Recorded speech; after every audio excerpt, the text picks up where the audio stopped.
नवरात्रीचे 9 दिवस उपवासासाठी कोणते कोणते पदार्थ करावे हा आपल्यापुढे एक मोठा प्रश्न असतो. तेच ते पदार्थ खाऊन बऱ्याच वेळेस कंटाळा येतो. काकडीची भाजी, काकडीची कोशिंबीर तर आपण बनवतोच, पण आज मी हा एक नवीन पदार्थ बनवला आणि खरंच खायला खूप खमंग व टेस्टी लागला.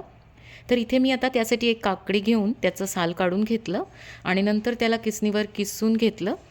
यामध्ये नंतर बारीक चिरलेली कोथिंबीर घातली, 2 ते 3 हिरव्या मिरच्या अगदी बारीक कट करून घेतल्या. हिरवी मिरची अशी बारीक कट करून घेतली म्हणजे त्याचा तिखटपणा, खमंगपणा पदार्थामध्ये छान उतरतो. अर्धा चमचा मीठ घातलं आणि सगळं छान मिक्स करून घेतलं. तर उपवासाला तुम्ही कोथिंबीर खात असाल तरच घाला. आमच्याकडे नवरात्रीच्या उपवासासाठी कोथिंबीर चालते. सगळं एकत्र करून घेतल्यावर आता 1 कप यामध्ये उपवासाच्या भाजणीचं पीठ घालायचं आहे. तर उपवासाच्या भाजणीपासून थालीपीठ, पराठा, भाजणीचा उपमा, शिरा मी नेहमीच बनवते. मी काकडी आणि या उपवासाच्या भाजणीचे वडे बनवले, तर खरंच खूपच मस्त झाले.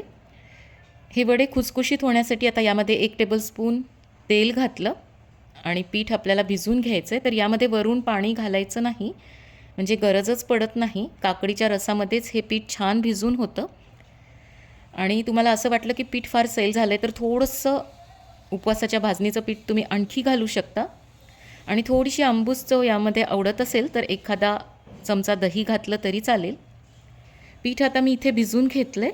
लगेच याचे आपल्याला वडे बनवायचे आहेत, कारण फार वेळ आपण जर हे पीठ तसंच ठेवलं तर याला पाणी सुटतं.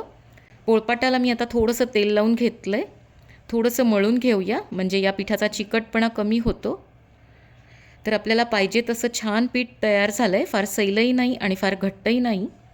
पुरी एवढा आता एक गोळा काढून घ्यायचा आणि हातावर तो थापून घेऊया. हाताला वाटलं तर थोडंसं तेल लावून घ्यायचं म्हणजे वडे करायला सोपं जातं. आणि नंतर थापून घ्यायचं आहे. तुम्हाला जर नरम वडे आवडत असतील तर थोडंसं जाड ठेवायचं आणि कुरकुरीत वडा आवडत असेल तर मग थोडं पातळ थापून घ्यायचं. मध्ये छिद्र मी करून घेतलं आहे म्हणजे तळताना अगदी आतपर्यंत व्यवस्थित तळले जातात. आणि आता हातावर जमलंच नाही तर आणखी एक दुसरी सोपी पद्धत म्हणजे पॉलिथिन घ्यायचं, त्याला थोडंसं तेल लावून त्यावर हा गोळा ठेवायचा आणि बोटाच्या साहाय्याने थापून घ्यायचं, मध्ये छिद्र करून घ्यायचं. तर अशा पद्धतीने अगदी पटापट वडे तयार होतात. दोन्हीमधली तुम्हाला जी सोपी पद्धत वाटते त्याने तुम्ही बनवू शकता. तेल मी 2 ते 3 मिनिट आधीच गरम करायला ठेवलं होतं, तर छान गरम झालेलं आहे. तरीसुद्धा आपण एक छोटासा गोळा घालून पाहूया.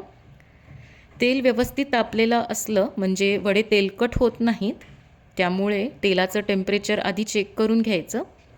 तर आता पाहिजे तसं तेल गरम झालेलं आहे. यामध्ये अलगद हाताने हा वडा सोडायचा आहे. गॅसची फ्लेम लो टू मीडियमच्या मध्ये ठेवायची आणि हा वडा तळून घ्यायचा आहे.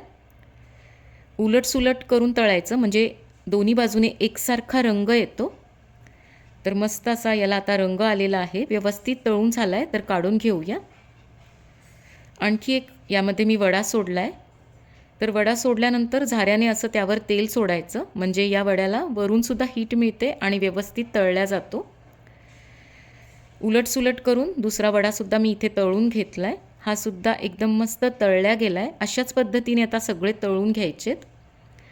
तर आपण घेतलेल्या 1 कप पिठामध्ये साधारण 7 ते 8 वडे असे तयार होतात.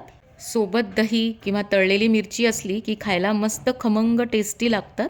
तर हा उपवासाचा पदार्थ जरूर एकदा ट्राय करा आणि रेसिपी आवडली तर व्हिडिओला लाईक आणि शेअर अवश्य करा. पुन्हा भेटूयात नवीन रेसिपीसोबत. तोपर्यंत मस्त खा आणि मस्त रहा.